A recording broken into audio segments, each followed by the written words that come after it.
فضیلت کے شب جشن میں میں نے بتایا تھا کہ جب پیامات آنا شروع ہوئے رسول اللہ کے پاس تو بڑے بڑے ایج والے بھی آئے، 60 ایئر اولڈ کا بوڑھا بھی بے شرم لوگ آئے، نہیں آنا چاہیے، مگر رسول اللہ نے کہیں چھڑ کر کے کسی سے نہیں کہا نکل جاؤ میرے سامنے سے، نہیں، رسول اللہ نے ہر ایک پیام پر جا کر کے بی فاطمہ زہرا سے پوچھا۔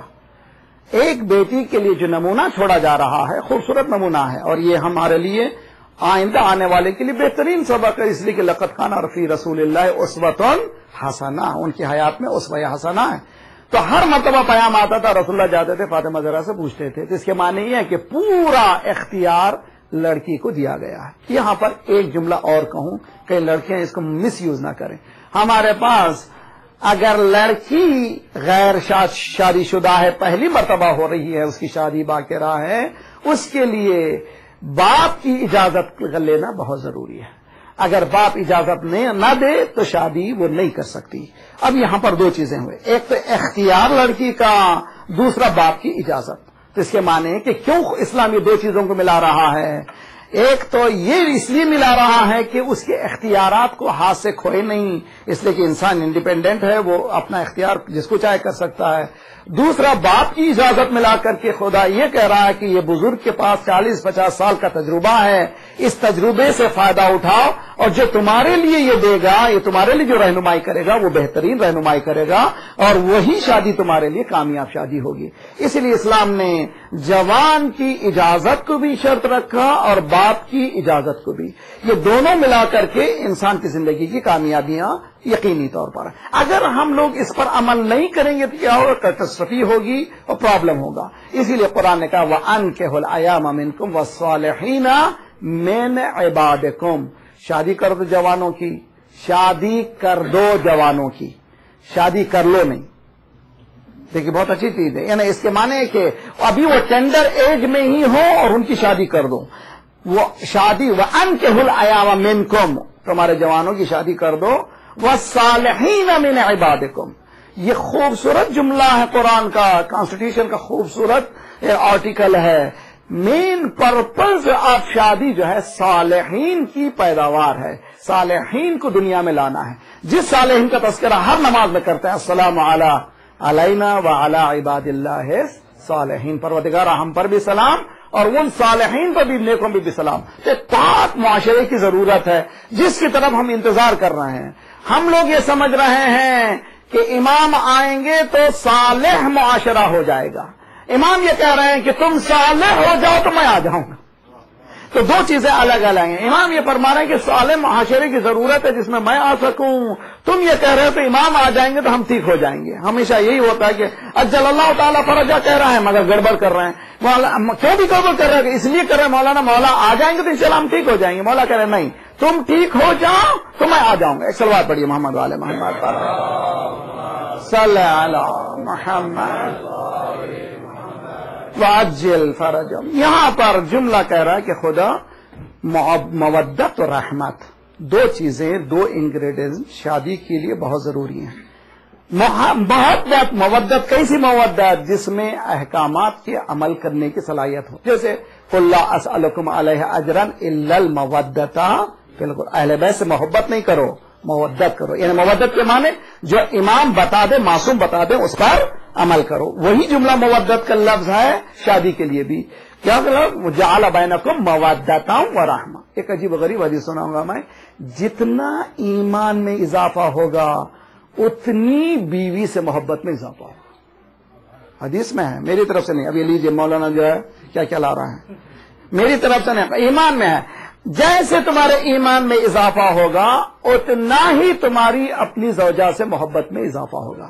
اس کے معنی یہ ہے کہ اس کا تعلق ایمان سے اس لیے ہے کہ تقاضائے ایمان ہے کہ وہ ریسپانسبلٹی کو پورا کرے، اور ریسپانسبلٹی کو پورا کرنے والا محبت سے ہی رہے گا، دشمنی سے نہیں رہے گا۔ لیکن ہم کیا کرتے ہیں؟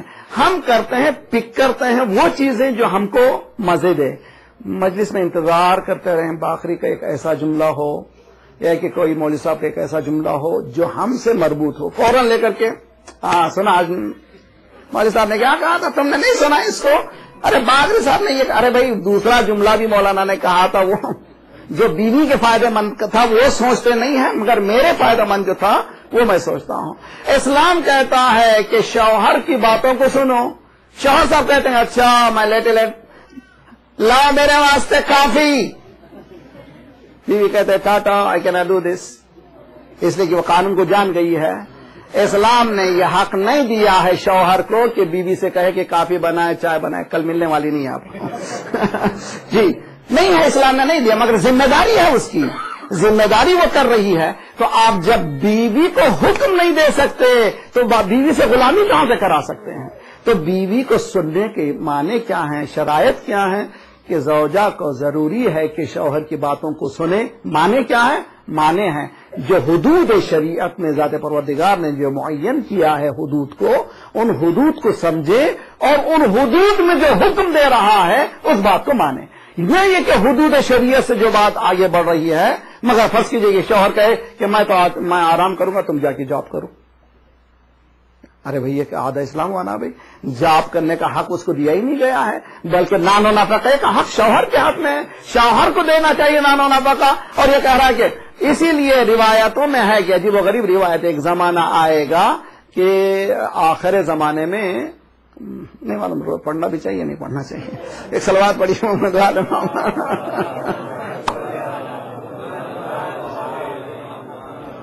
سوشل سسٹم اتنا خطرناک ہو جائے گا کہ عورتوں کی کمائی جو ہے کھائیں گے لوگ۔ میں اب میرے اس تقریباً 30-32 سال کے تبلیغی دور میں دنیا بھر پھرنے کے بعد کئی لوگوں سے ملاقات کیا، کئی لوگوں سے، کئی پڑھے لکھے، کئی ماشاءاللہ محنت کرنے والے، ایسے لوگوں سے بھی ملا جو پروفیشنلی بہترین پرفیکٹ اور کام ہی نہیں کرتے، اور میں نے ملاقات کی ہے، اور آپ لوگ بھی اپنی زندگی میں ممکن ہے دیکھ سکتے ہو اپنی آنکھوں سے، اچھے لوگ ہیں، کامیاب ہیں، بات کیجئے ان سے، بہترین خوبصورت نالج ہی نالج ہے، سمندر ان سے ملے تو بہت لطف آتا ہے، گھنٹوں ان سے بیٹھیے، لیکن وہ محنت ہی نہیں کرتے۔ اسلام کہتا ہے کہ جی نہیں، اجازت نہیں ہے اس کو، کیوں؟ اس لیے کہ وہ ڈیپینڈنٹ ہو گئے ہیں۔ یہی پرابلم یہ ہے، چنانچہ وہ جب ڈیپینڈنٹ ہو جاتے ہیں تو ہوتا یہی ہے کہ گھر میں جب امبیلنس ہو جاتا ہے، جب امبیلنس ہوتا ہے پرابلم شروع ہو جاتا ہے۔ آپ کو کیا کرنا پڑتا ہے؟ ہر 2-5-6 مہینے کو آپ کی کار کو کیا کرتے ہیں ہم؟ سروس میں بھیجتے ہیں۔ سروس کیا کرتے ہیں بھائی؟ بیلنس کرو، ٹائر بیلنس کرو، ٹائر بیلنس کے ساتھ اور کیا بیلنس کرو؟ اچھا بیلنس کرنا ضروری ہے، ورنہ جو اب چلائیے گاڑی چل رہی ہے، گیس بڑھ رہی ہے اور کوئی نہ کوئی خرابی بڑھ رہی ہے، گیس کا پینا پڑ رہا ہے، مگر میں سمجھ رہا ہوں کہ گاڑی میری چل رہی ہے۔ اسلام بھی کہتا ہے کہ امبیلنس جو ہے اس کو بیلنس کرو، جب بیلنس کرو گے تو بہت اچھی تمہاری زندگی آگے بڑھے گی۔ اسلام نے بہت چیزوں کو واضح طور پر فرمایا ہے، شوہر حکم نہیں دے سکتا کہ وہ چیزیں جو اس کی ذات سے متعلق نہیں ہیں۔ ہمارے پاس جو ہندو کلچرل سسٹم ہے، ایسی چیزیں ہمارے سامنے آتی ہیں کہ دل جلتا ہے، لیکن سسٹم ہے ہمارے کلچر میں۔ مثلا خدا نخواستہ اگر کسی کے یہاں شادی ہو اور قریب رشتہ دار کسی کا انتقال ہو جائے اور قیامت ہو گئی، ممکن ہے کہ سگی بہن سگا بھائی جو ہے اس شادی میں شریک نہ ہو، اس لیے کہ سسٹم ہے کہ ہمارے پاس جو ہے شریک نہیں ہوتا۔ ہم نے یہاں تک دیکھا ہے کہ اگر انتقال ہو جائے تو معصوم کا جشن ہو رہا ہے، اس جشن میں شریک نہیں ہوتا۔ کیوں بھائی؟ اس لیے کہ خوشی کا، ارے خوشی امام کی خوشی ہے، حدیث میں ہے کہ ہماری خوشی میں خوش ہو جاؤ، ہمارے غم میں غم مناؤ۔ مجھے حیدرآباد کے دکن کا ایک بہت بڑی اچھی فیملی، ان کا نام لے کر کے میں تعریف کرنا نہیں چاہتا، مگر ایک بزرگ کی ہستی کا انتقال ہوا، ان کے 6-7 بیٹے تھے، اتفاق سے 13 رجب کو انتقال ہوا۔ تو ان لوگوں نے کہا کہ آج ہم لوگ نئی کریا کریں گے، آج ہم لوگ جشن منائیں گے، جشن منا کر کے دفن کریں گے کل انشاءاللہ، اس لیے کہ اہل بیت کی خوشی کا دن ہے۔ حقیقت میں ہونا چاہیے۔ اسلام اگر ایسا ہے تو دین اگر آپ سے محبت ہے، اہل بیت سے محبت ہے، تو جو احکامات ادھر سے آئے ہیں اس پر عمل کرنا ہے کہ میرے اپنے احکامات۔ ہمارے پاس منگل ہو چکا ہے 2 چیزیں، ایک اسلام کے تھوڑے سے مسائل اور بہت سی جو مثالیں منگل ہوئی ہیں وہ کلچرل، وہ بھی کون سی؟ ہندوازم کی بہت بڑی چیزیں، حتیٰ وہ صحرا نہ ہو تو ہمارے ہاں ساؤتھ انڈیا میں اگر آپ شادی کرنا ہے تو سزا ہے، نہیں والا اب نعت انڈیا میں کیا ہے، اور پاکستان میں نے دیکھا ایک ہاتھ ہار ڈال لیتے ہیں، مگر یہاں ساؤتھ میں ہمارے ہاں پھول جو ہے بہت زیادہ سستے ہیں اور پھولوں کا صحرا بنایا جاتا ہے، وہ صحرا جو ہے 6-6 7-7 کلو کا ہوتا ہے. اچھا شادی کرو اچھا بیٹے شادی کرنا چاہتے لو، شادی تمہاری سزا ہے، آج سے ہی تم یہ پھول کے ہار ڈھو. یہ کس نے کہا؟ کیوں بھائی یہ اگر اس طرح سے صحرا نہیں ہوگا، اگر میں ایسے کنٹری کے ایسے شہر اپنے ہمارے ساؤتھ انڈیا کے بہت ایسے شہر ہیں ان کا نام لوں گا تو شاید بعض لوگوں کو تکلیف ہوگی، نہیں چاہتا میں، مگر ایسے مقامات پر ہے کہ وہ صحرا نہیں ہوگا، وہ ہار ادھر سے یوں نہیں آئے گا، ادھر سے یوں نہیں آئے گا تو نکاح نہیں ہوگا. ارے بھائی یہ کس نے کہا بھائی یار؟ اسی دلہن کو جو ہے نہیں مہر معلوم ہے، اس شوہر کو معلوم نہیں ہے حقوق زن کیا ہے، حقوق مرد کیا ہے. ہمیں اب ذرا سا بیدار ہونے کی ضرورت ہے، اور اس لیے بیدار ہونا ہے کہ ہم سے آگے وہ لوگ آگے بڑھ رہے ہیں جو دین کو ابھی اپنا رہے ہیں. آپ نے سنا ابھی حال ہی میں لورین بوتھ جو ٹونی بلیئر کی سالی مسلمان ہوئی ہے، 45 منٹس کا اس کا انٹرویو ہے، دیکھیے. اس نے ایک جملہ کہا کہ تم لوگ بہت بہت بخیل ہو، تم لوگوں کے پاس جو تھا اب تک لوگوں کے سامنے تو نے بتایا ہی نہیں ہے.